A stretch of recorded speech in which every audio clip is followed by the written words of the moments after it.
Welcome, everyone, again. Thank you for making the time to learn more about this program. We are really excited about it. It's a new endeavor for Hobart and William Smith. Although I'm new to global education as dean, I've been at the colleges for 23 years, and I have directed semester programs as well as summer short-term programs in 3 different countries. So I come at this project from multiple directions, and it's something that the whole global education team is incredibly proud of putting together. I'm joined by my colleagues Amy Teal, who is our Director of Global Education, Hannah Matthews, who is our Pre-Departure and Re-Entry Programming Coordinator, and Hannah and Amy have both played really important roles in putting this project together, and above all by Professor Chris Hatch, who is going to be the inaugural faculty director. So you're going to hear from me, from Hannah, and from Chris, and then we will have time for questions. And Hannah, if you would start the slides, I will go ahead and start speaking about the program. Okay, so this is Sophomore Global Scholars Semester Abroad, and this is going to be, although HWS has sent sophomores, including first semester sophomores, abroad from time to time on faculty-led programs, this is our first time with a cohort who are all at the same stage in their college career. And we are hoping that this program is going to reach academically engaged, curious students who are ready to push themselves a little bit and do something new and exciting. So next slide, please. Okay, so I'm going to tell you a little bit about the program. This is a faculty-led program with Professor Hatch based at the University of Nicosia in Cyprus, which is an internationally ranked research university. The program is open to students who will be first semester sophomores a year from now. And like all of our semester programs, this is designed as a 3-semester integrated experience. So students who are accepted in the program will complete a series of workshops next semester. Some of them will be led by Professor Hatch. Some of them will be led by our team in global education. And so we'll be covering basic things such as safety and security, health, dealing with culture shock, but we'll also be doing, Hannah leads goal setting workshops for the students, and Professor Hatch will be helping them to really get to know each other, to build a cohort, and to be prepared by learning something about Cyprus before they go. When they return, they will have a semester where we're going to run what we're calling a sophomore salon, which we are envisioning as a series of dinners where they'll be joined by faculty who haven't participated directly in the program, but who maybe are going to lead them in discussions of major topics, new readings, interesting questions. We're also going to be introducing them to other academic enrichment opportunities at the colleges, such as our honors program, and talking to them about ways that they can take their experience in Cyprus, whether it's cultural or academic or a combination, and really bring it into their classroom and bring it into the other kinds of learning that they're going to be doing on our campus. So we really want to make this an enhanced study abroad experience. Next slide, please. Okay, so the program is a 4-credit program. Like all of our semester programs, this is not a vacation.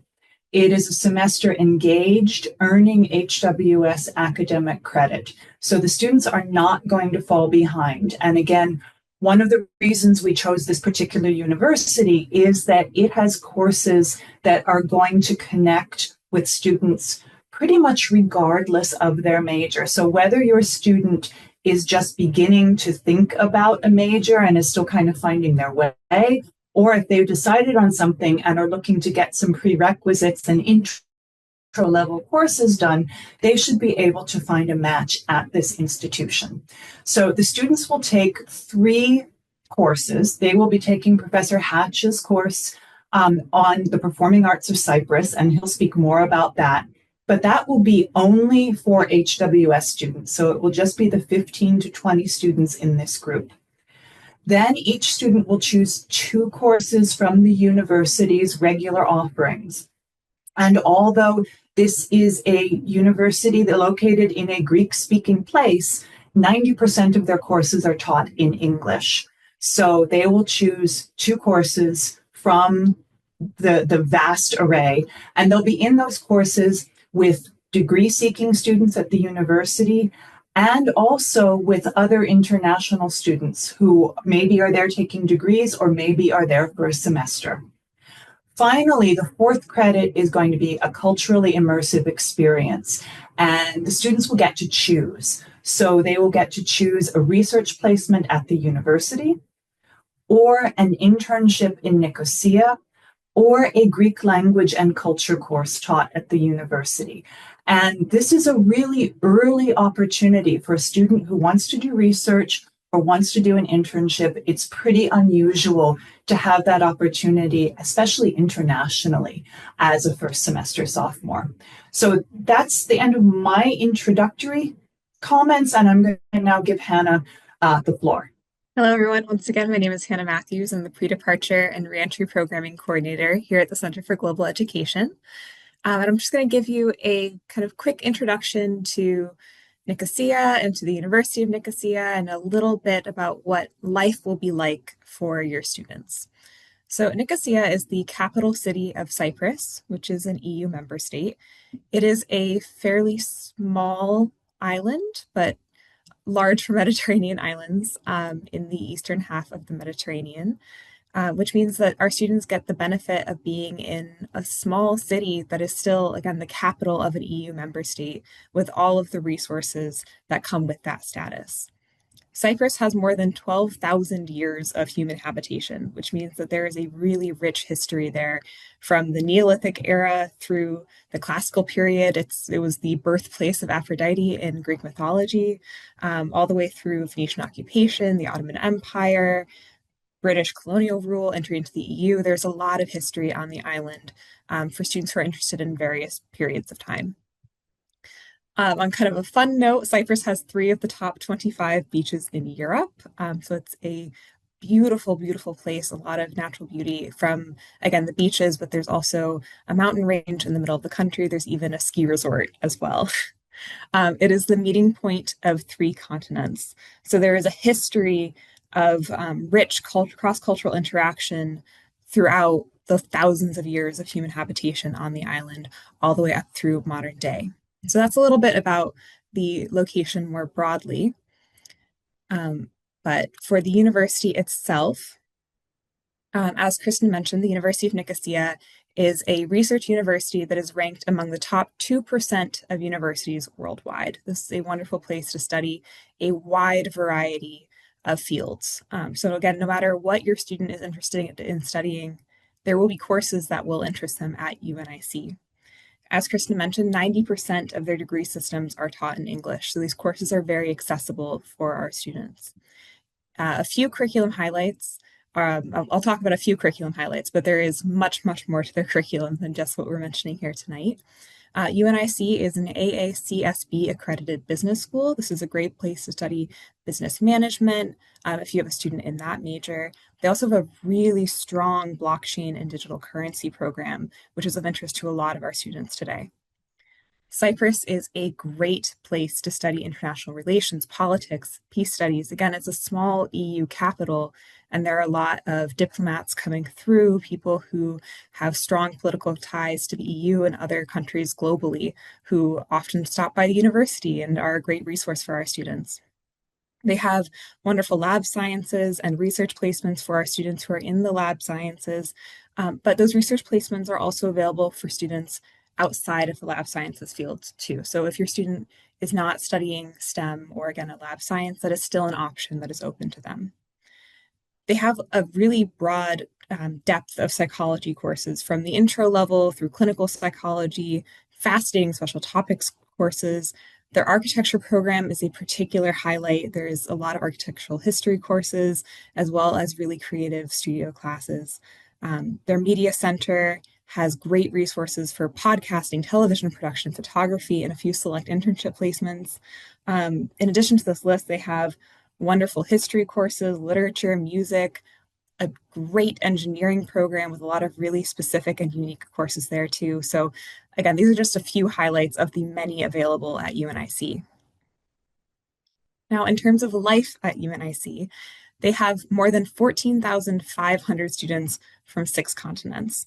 There are people from all over the world at this institution, degree-seeking students, study abroad students, students in the graduate programs, undergraduate programs, a lot of students from, again, all over the world that our students will be living with, in the classroom with, in different student organizations together. There are over 160 degree programs. So again, there's a massive variety of courses available to our students. And they'll also be with students studying a lot of different things. Our students have the option to join any of their more than 120 student organizations and athletic teams, which we'll really encourage our students to do. That's a great way to get involved with the community, meet local students, build connections and community with among their peers at UNIC. In terms of living arrangements, our students will have their own studio apartment in a building with both local and international students. These are beautiful air-conditioned studio apartments with balconies. There are kitchens in the apartments where our students will be able to cook for themselves. At the same time, there are great common spaces in these buildings too. So our students have spaces to gather with each other or with peers in the building as well. There are a lot of restaurants around the dormitories. There are grocery stores within walking distance. So this is a really accessible community for our students. The program has several built-in excursions. Some of these will be with the full global semesters study abroad program at UNIC, but we will also have additional excursions that are specific to just our sophomore global scholars group. And I'll let Professor Hatch tell you more about those. But for those broader excursions, they vary, but often include kind of a selection of Limassol, Famagusta, Ayanapa, Paphos, Kyrenia, Troodos, and a few other potential locations. And again, we will have additional excursions just for our sophomore global scholars. So with that, I will turn things over to Professor Hatch. Hey everyone, it's so great to get a chance to just tell you about this exciting program some more. I've just been learning about Cyprus so much during 2025, and I'm really thrilled about this program, and I'm so excited to be the first faculty director. Next slide, please. So I really want your student to come join me in Cyprus. This is going to be the first ever Sophomore Global Scholars Program. Uh, your student's going to be earning credits towards your major, towards your minor, towards their goals. And I think the really exciting thing about this study abroad program is the students are really going to become a cohort. And this particular cohort is going to be a cohort that is academically advanced. And I just think that your student is going to have such a wonderful sense of community with these other 15 to 20 students before the trip, especially during the trip. And then when we come back to campus in the spring of their sophomore year, they're going to have those connections and those experiences with those people.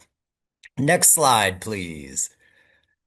Sounds good, but who am I, right? That's what you want to know. Next slide.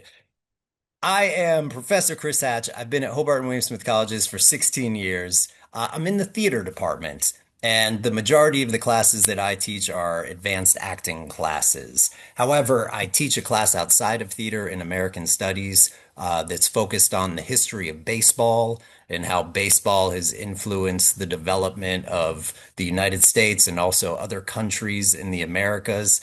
I also lead a study abroad program to Bali. My father was an archaeologist at Penn State, and he was always going abroad in the summer with students to various archaeological digs. And when I got to Hobart and William Smith, I knew that I wanted to create something when it came to study abroad. And so I created this study abroad program to Bali with the help of global education. And in 3 weeks' time, I will be in Bali with 15 students doing a 3 week study abroad program there. That one is focused on the performing arts. But the thing that I love more than more than acting is I love to travel.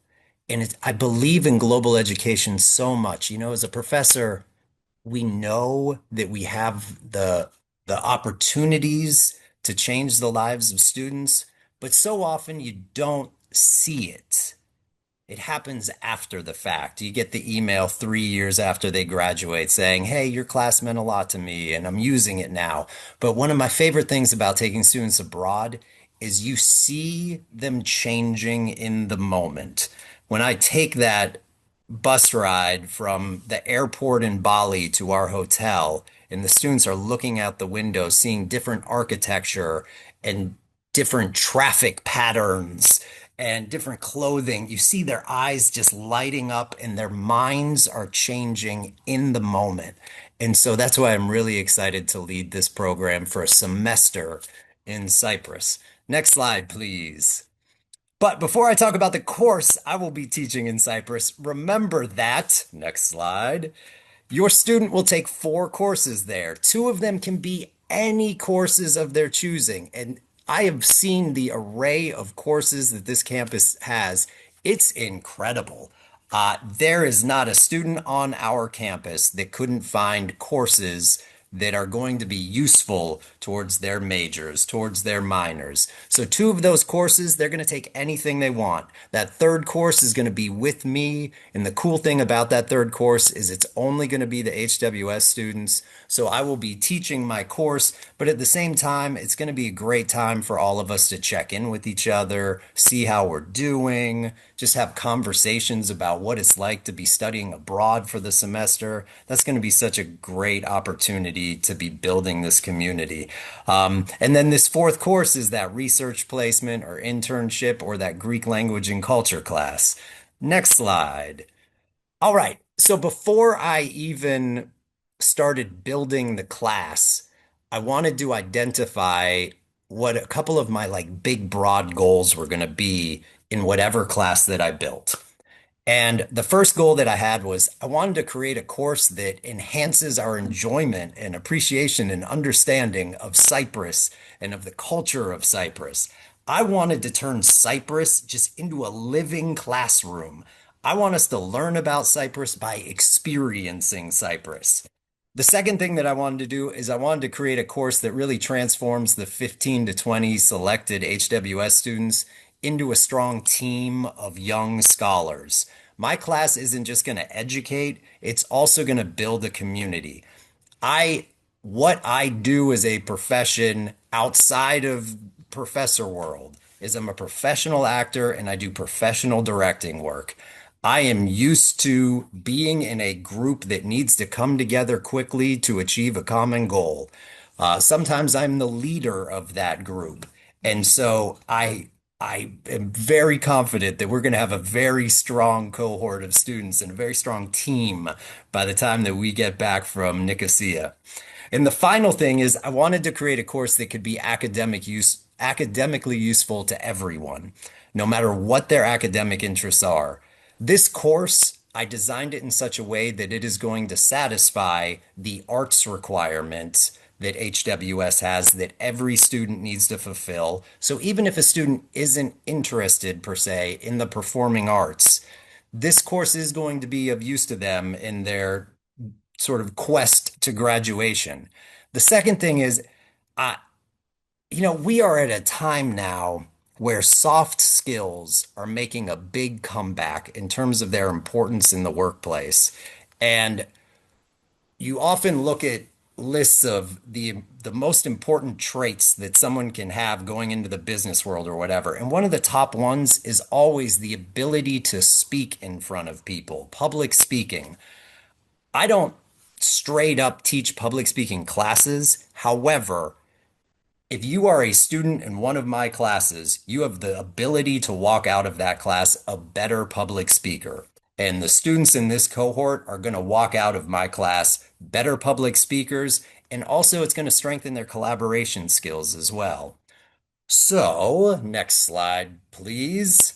Now it's time for a little story that I told all the students when we did the student talk about this, about how me and probably many of you watching at home right now used to make mixtapes and mix CDs. And that back in the day, it's the 80s, the early 90s. You had a crush on someone. And one of the things we do, right, is we make like a mixtape. We put on our favorite songs, but we wouldn't make like a mixtape of all Run DMC songs or something like that, right? It'd be like our favorite Run DMC song and our favorite Duran Duran song and our favorite song from the Stand By Me movie soundtrack. Remember that soundtrack? That was a good soundtrack. That was a good soundtrack. And then we'd give it to the person, and it wasn't just so they knew the songs. It was as if the songs we're going to teach them something about us and who we were and what our identity was. And as we got older, we did CDs, and even now, students are sharing Netflix shows or making Spotify playlists for each other, or the big one now is sending memes to each other. Hey, these 10 seconds made me laugh. I want to send it to you. We use art that is important to us or that stimulates us or that we like. We use that art to teach others about who we are. And so I got this wild idea. What would Cyprus's mixtape be if Cyprus wanted to teach us about itself? And so, next slide. This class is called The Performing Arts of Cyprus: Myths, Masks, Movements, and Music. And it is a Cyprus mixtape. Every week, we are going to tackle one aspect of Cyprus via the performing arts, something related to Cyprus in some way. And we're going to use that piece of performing arts to kind of teach us about the history, to teach us about the culture, to teach us about the island. So, for example, next slide. We just heard from Hannah that Cyprus is thought of as the birthplace of Aphrodite, and there we have a snippet of a painting called "The Birth of Venus," who of course was Aphrodite. So week one of class, we're going to get into this myth and we're going to learn about Aphrodite. And one of the ways that we're going to do it is we're going to read an ancient Greek play. An ancient Greek play in which Aphrodite is a character. And we're going to read it together. It's going to be a communal experience there. But we're going to learn about the myth. And at the same time, we're going to start to learn about one of the important empires that was living on this island as well. And we're going to learn about their arts a bit. Through the tours, this picture you see over here, like on the upper left, that is the actual place that they say Aphrodite was born. And we're going to see that on one of our tours. And so when students go there, they're going to have such a background of Aphrodite simply from what we've been doing in class. We're also going to, can we go back a slide? This is this incredible Greco-Roman theater that's still in existence on the island. This theater was built in 200 BC. The play we're going to read the first week of class could have been performed at some point right here. And we're going to go visit this site and we're going to talk about performance practices, how the play must have been done in a site like this. Students are even going to do like a little 30 to 60 seconds. They're going to stand on that stage somewhere in the middle, and we're all going to sit in those seats right there. And they're just going to recite 30 to 60 seconds of this ancient Greek play, of which Aphrodite, who was born on this island, who is one of the characters in this play, in this theater. You can see what I'm trying to do here. I'm just tying all sorts of stuff together using the performing arts as kind of our foundation. Could we jump 2 slides now? So in my class, yes, we're going to be talking about theater, but we're also going to be talking about architecture, archaeology, the classics, dance, history, music, media and society, peace studies, religious studies. Next slide.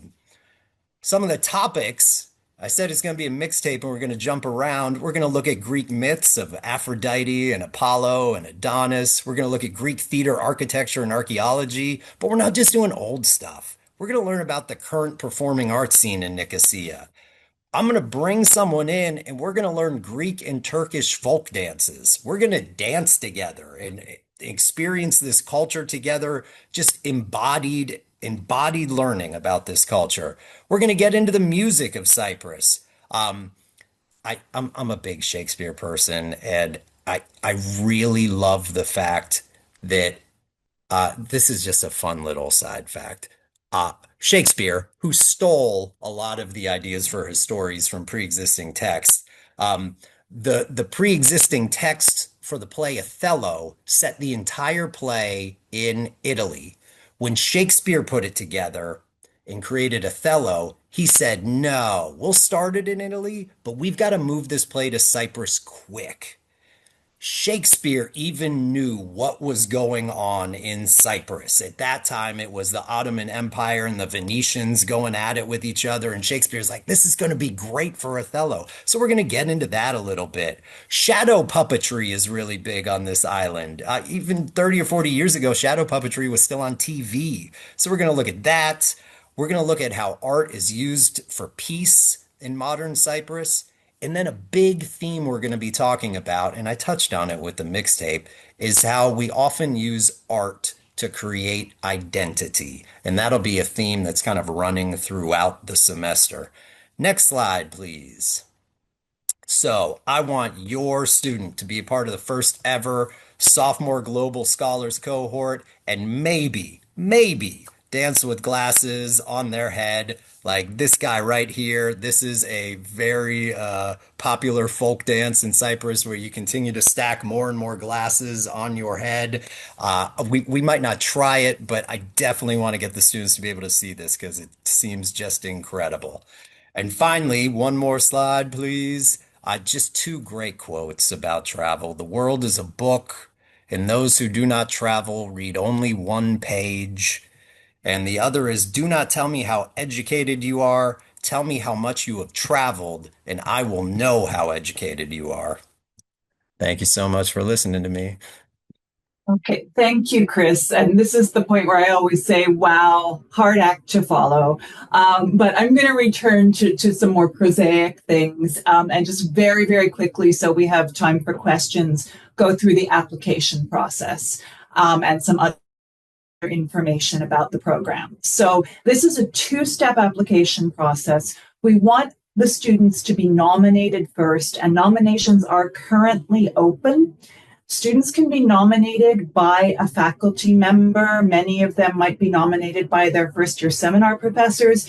They can also be nominated by their dean. But because we didn't want to leave out a student who might really benefit from and thrive in this program from the application process, students are also able to nominate themselves. And we are not differentiating between students who are self-nominated or students who are nominated by a faculty member.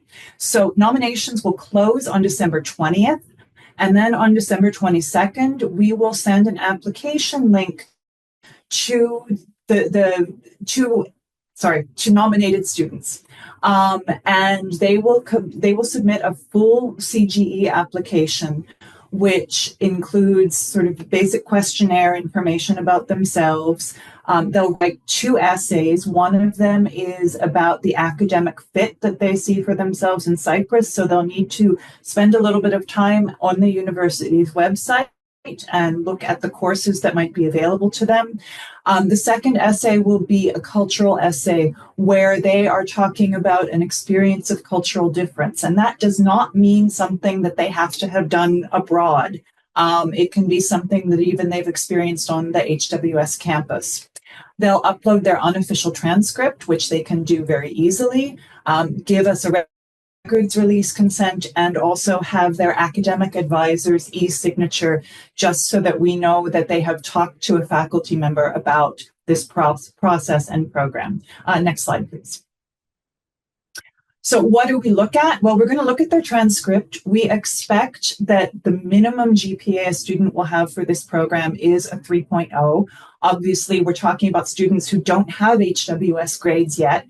So we will be reviewing their grades when they come in, and the applications are due on the, the 16th of January? No, yes, okay, Amy and Hannah are nodding. So at that point, first semester grades should all have been reported. So again, we're looking for 3.0. We are expecting it to be a competitive program, and so we expect that the successful students may have a higher GPA than that. We'll also be reviewing their social conduct record to make sure that there are no major violations or no ongoing pattern of smaller violations. And by class standing, we don't mean their rank within the first year class. What we mean is just making sure that they will be first semester sophomores a year from now. Next slide, please. Okay, money. Yeah, it's an HWS study abroad program, which means that your students' financial aid travels with them. And this is true of all of our semester programs. We cannot send their work study abroad with them, but everything else in their package will travel with them. We also, every semester, invite students to a study abroad financing workshop. And that tells them about need-based aid that our office is able to distribute that can help pay for a plane ticket, and also gives them opportunities to learn about external funding and nationally competitive scholarship competitions. And in fact, just yesterday, we learned that 2 students who are studying abroad next semester have each just won Benjamin Gilman scholarships, which is $5,000 apiece. And we often have HWS students winning that kind of scholarship. So specifics, you will be charged HWS tuition and fees, also a room fee and a $600 administrative fee. But because students will be living in their own studio apartments with their own kitchens and therefore either cooking for themselves or eating in local cafes, we will not charge them their board fee. And we would advise the students to budget so that they are taking that amount of money or something similar with them to Cyprus to help pay for their meals. Next slide. Okay, so next steps. Again, nominations are open. Application deadline is January 11th. I knew I got that wrong. Sorry about that. So nominations are due 11:59 p.m. on December 20th. And then applications will open December 22nd. And the deadline is January 11th at 11:59 p.m. We are planning to turn around the application review very, very quickly and to make our decisions really at the start of the spring semester so that your students will know very quickly and be able to decide whether they're going to move ahead with this program or not. And then we will have, as I mentioned earlier, that first semester to prepare them for what they'll be doing next fall. So I'm going to wrap there and we will start with some questions. That was wonderful. Chris, I would like to go. I don't need any credits, but I would certainly love to come and learn from you. This sounds incredible. I'll just start with some questions that are in the chat first. And actually, I think Amy answered a bunch. I guess the most important one that I should ask first is how did HWS choose Cyprus? And I'm not sure if you touched on this already, Kristen, but if you want to just touch on that again, that'd be great. Absolutely. So when we came up with the idea for this program, and this was actually Amy's initial inspiration that we should have something special for first semester sophomores. And we didn't immediately say, oh, Cyprus. But what we knew was that we wanted to make it special. We wanted to find a location where we do not have other programs so that students would be going somewhere new, somewhere different. We absolutely knew that with this target audience of students, we needed to be able to offer the broadest possible curriculum and find a match for as many HWS majors as we possibly could. And so all of those things fell into place with Cyprus. And then at the same time, we were able as a team to do some research by talking to counterparts at other US institutions that have also been sending students, not in a cohort like this, but sort of individual students to the University of Nicosia for study abroad for quite a few years. So we have spoken to University of Rochester, to Amy Wellesley College. Wellesley College, Susquehanna College, Vanderbilt, and so it across the board, we've just heard incredibly positive responses. On top of that, we've met in person with representatives from the university in a number of different situations. And Hannah and two HWS faculty members actually visited the university in person in June of this year to learn about its programs and facilities, to tour the campus, to go on some of the excursions that your students will be going on, and to really vet the program, both in terms of facilities, in terms of student support, and in terms of academics. And everything that we have seen and again, HWS has been doing study abroad for 50 years. And everything that we have seen has really demonstrated the quality of the program, the integrity of the staff, and we have great confidence in the academics and the student experience. So it's Perfect. a long answer. Yeah, no, it's great. You gave a lot of great information in that answer. Somebody asked, would participating in this still allow a semester abroad in junior year, or would this take the place of that? That's a great question. And the answer is not either yes or no. So our policy is that we want every eligible and interested student to have a semester opportunity before a different student gets to have a second semester opportunity. So your student, if they do this program and then they come back, say, as going into their junior year, they say, you know what, I suddenly have developed this intense interest in Asian studies, and I've been taking Chinese, and I really want to go to Taipei for the semester. If they can make their case academically, and we have the capacity, we will send them, right? So I will not say no, because that's not true. And I won't say yes, because that's not true either. And every year we do send a small number of students for a second semester. So it is not the norm, but it's not impossible.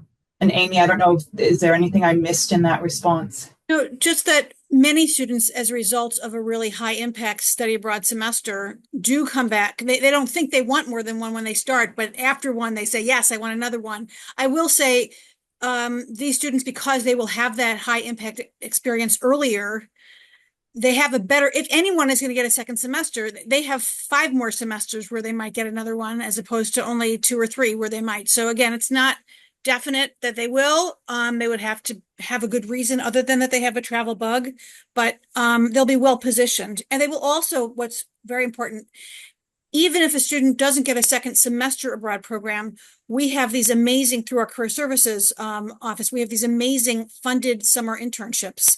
These students, as a result of either the research or the internship that they've done in Nicosia, will be really well positioned to get a funded summer abroad someplace else as a junior, because of the experience and connections they will have made here. And they won't have to go back to Nicosia. They can do that anywhere they want. Wonderful. Thank you. Next question. Can you talk a little bit more about the internship piece, placement and application process? Sure. Hannah, do you want to take that one? Sure. So for the internships, there's not really like a set list of internships that our students can choose from. Instead, they'll work directly with the Global Semesters office at UNIC, and they will submit a resume and a cover letter and kind of tell them the type of internship they're looking for, the field that they're interested in, the industry they'd like to learn more about. And the Global Semesters office will work with local partners in Nicosia to find an internship that fits those interests. Of course, the student has to show that they're ready for that through their resume and through their cover letter and that process as well. But it's kind of personalized. There's not like a list that they're picking from.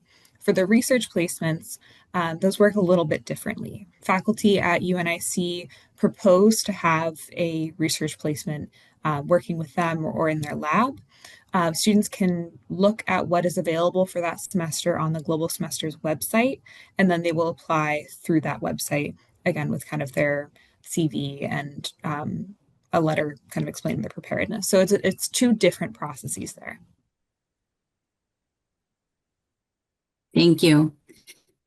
There's a question about travel fees. Are there any? Um, so travel fees, I'm not sure what the question's asking. Amy, it looks like you. Yeah, so HWS charges a study abroad administrative fee of $600, which some universities call a travel fee.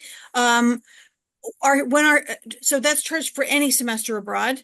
And so that is an extra fee. But when students go abroad for a semester, they are not charged the HWS home campus student activities fee, which is $300. So it's a net extra only of $300. So like everything else, again, tuition, other fees are the same, room is the same, but the study abroad admin fee is $600, and that replaces a $300 fee that they would normally be charged on campus. Other than that, the only extra is their plane ticket and a residency permit for the country, which we'll tell them more about later. Perfect. Thank you. This is a question. I don't know if this is something that you all can answer, or if you would like me to try to touch on this, but how do room assignments work for the students when they come back to HWS? So I guess their second semester, sophomore year room assignments. So when any of our students study abroad in the fall, whether they start in the fall of their sophomore year or their junior year, they do not do room selection in the spring for the following year. Instead, after the students who are going to be going abroad in the spring are identified, our students have an option of co-signing a room. So if there's two students who would like to live with the same person, like one person could be in that room in the fall and your student could be with that student in the spring, and they basically co-signed in advance to have the same room. If a student doesn't have somebody who's going to wait and swap with them, we have basically a mini lottery, a special housing process for all students who are brought in the fall or on leave of absence in the fall before they come back for the spring. And so they work with Res Ed. It's a very much more personal process than our general room selection, because we're talking about 100 students maybe who are coming back, as opposed to housing 14 or 1600. And if they want to live with each other and share a double, I mean, that will definitely be an option, but they could also if they have other options, they would work that out with Res Ed. We can't make specific promises about what will be available, but it would be comparable to what most sophomores would have on campus. Yeah, and I'm sure housing is happy to work with students through that process as well. One question is there a break during this semester that would be good to have visitors, and can the visitors stay in the students' apartments? So I believe there are short breaks, but I don't know if there is a longer break. And my understanding is that no visitors cannot stay in the students' apartments, that the apartment complexes are accessible only to students who are registered in the program. And that's a security feature. Great, thank you. Next question. Since Nicosia is a divided city, how would that impact our students? So I think, Hannah, do you want to take this one since you have actually been there on the ground? Sure. So for those who may not be aware of the history or the political situation in Cyprus, Nicosia is a divided city. There's a border and buffer zone running through the center of the city. There are border crossings throughout the city where you can pass through with your passport into the northern part of the island. Passing through is a fact of life for a lot of people who live in Nicosia. People live and work on both sides of that divide. People do their shopping on different sides of that divide, or go to school at UNIC but live in the northern part of the city. So it's not a massive obstacle to life for local people in terms of crossing back and forth.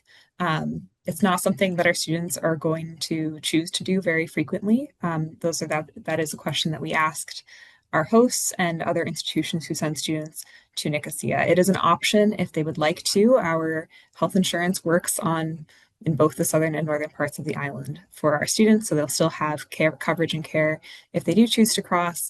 Some of the excursions may be in the northern part of the island, depending on kind of what UNIC chooses for that semester. So it's an option for our students, but if our students to choose to stay in the southern part of the city, that's also absolutely fine. And Great, thank you. Cyprus is ranked the safest country in the world for 15 to 29-year-olds. And so on the one hand, you hear something like divided city and you think, wait, what? What is going on? But it is an extremely safe place. To follow up on that, I'm going to skip one question. I will come back to it, but somebody did ask about the safety situation for international students in Cyprus. And specifically, is there an emergency contact line and 24/7 campus security? Yes, so UNIC's Global Semesters Office has staff on call 24/7. They have a line that our students can use. So they will be kind of that first point of contact 24/7 care for our students. They even provide our students with physical SIMs or eSIMs when they arrive in Cyprus, so that the moment they get to Cyprus, they have a working Cypriot phone number.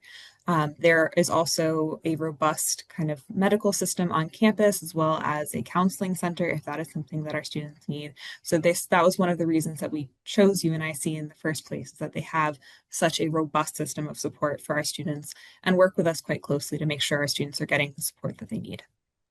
And then if I can also add that in addition to all the services that UNIC has for the students, which again are very robust, HWS also has something called culturalinsurance.com or CISI, which is an additional insurance and medical support service and emergency service. So 24/7, they can call somebody if they go to the hospital and they're speaking with someone who doesn't speak English, which isn't that likely. But let's say they had to see a specialist who only speaks Greek. They can put CISI, they can call, they'll put a translator on the line between the student, the doctor, you as a parent. So it's really good service. It pays for services. It helps students find services. Students can get referrals to medical providers before they even go. And so we've been very happy with them. We use them for all of our programs abroad. They also provide security services and medical evacuation. So not just medical evacuation, but security evacuation. Cyprus is very stable. We are not anticipating that we would have to evacuate students. But if there was an earthquake, if there was a political event and we need to take them out, we did that in Brussels years ago during the terror attacks. We got them out with in armored cars. It was a bit of overkill, but when we pull the trigger, and they just come and they get our students. But anyway, all of our students are covered by that anywhere they go in the world. I have to give Amy a little shout out too. I have a nephew who was studying abroad during COVID, and all the students had to be brought back, and Amy worked night and day to get all the students back home. She was incredible. So these students are in good hands for sure. At this juncture, can you provide an estimate or a budget for meals? I don't know that we want to say anything that to commit to. I think our sense is that food is pretty affordable and that a student's regular HWS board fee would be more than adequate for a semester's worth of groceries and dining out, as long as they're reasonable. And I don't know if Hannah or Amy wants to weigh in. Well, if I could just explain how our financial aid works when students are going abroad on a program where they don't get meals provided to them. So your student, if they're packaged for financial aid, they're packaged based on the room and board costs here at HWS. And then if their program abroad is not charging them for food, your son or daughter will still get the same financial aid package from us, but your bill will be cheaper you're not going to have a meal plan. So we potentially, in some cases, depending on your aid package and the size of your loans, we might actually owe you money. You would have more aid than you would have charges. And then if that was the case, we would actually give you a refund before your student went abroad, and they could put that money in their bank account and use it to buy their groceries. Or for the people who usually pay us for a meal plan, just give the money to your kid instead of giving it to us. Great, thank you. One parent asks, will the students know if they have an internship before the semester starts? Yes. Okay. Do students share the apartments with a roommate, or are they all solo studios? They are all singles.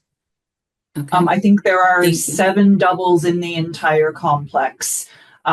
So that is, we expect that the students will be in studios, but there is, and I think Hannah mentioned this, there is shared social space in each building, workout facilities, laundry facilities, just common areas. So they'll have their own space, but they will also have group space.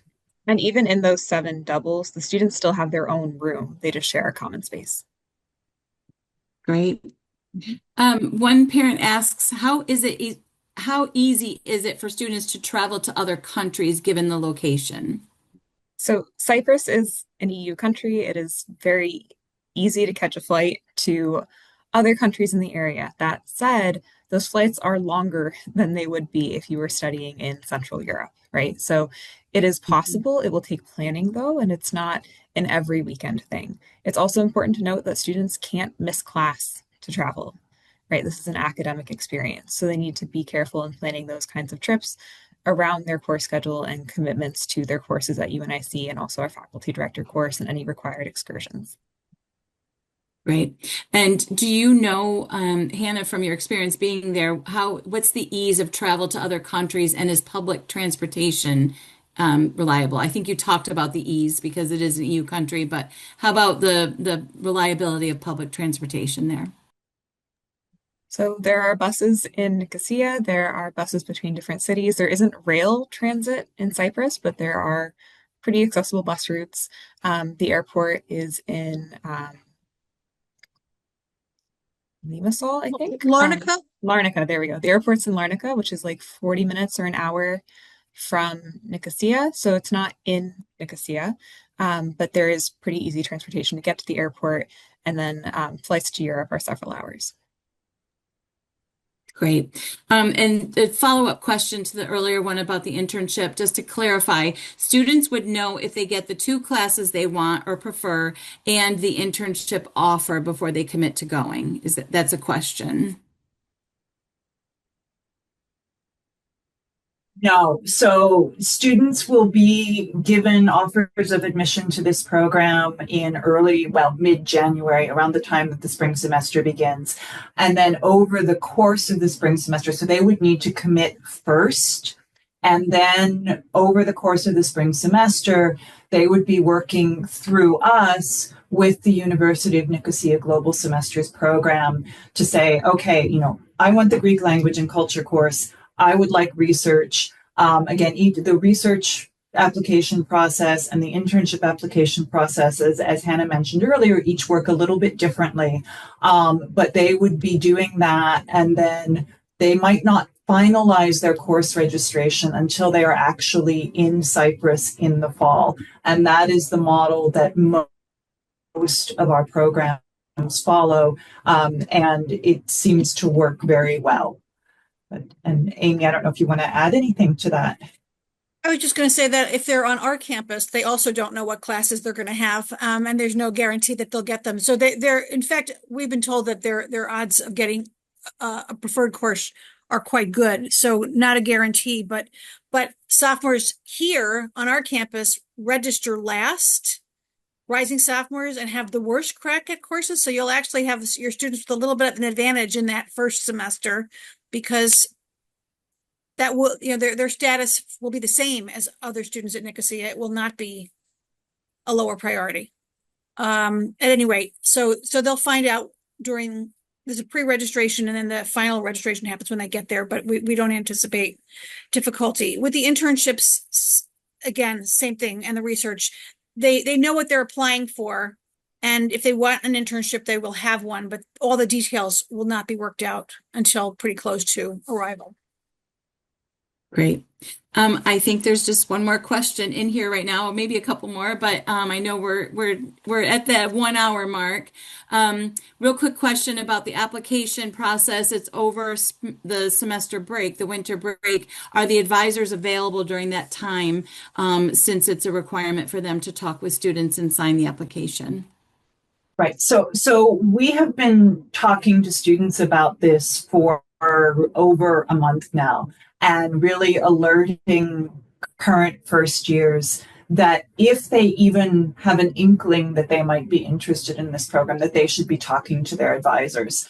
And certainly we're hearing, I'm meeting with a student tomorrow morning, and we are hearing from our faculty colleagues that their students are approaching them, asking them about it. Many first-year seminar instructors are talking about the program in their classes, and our office has been sending people into first-year seminars, both to give a general orientation to study abroad and to talk about this process and program. So students should have had plenty of time to at least know that they need to talk to their advisors. I would imagine, given the supportive faculty response that we've had to launching this program, that most faculty would be available via email over break. But if that's a concern for your student, we still have 3 days of classes and a week of final exams. And so I would just recommend that they send an email right away to their advisor and ask that question.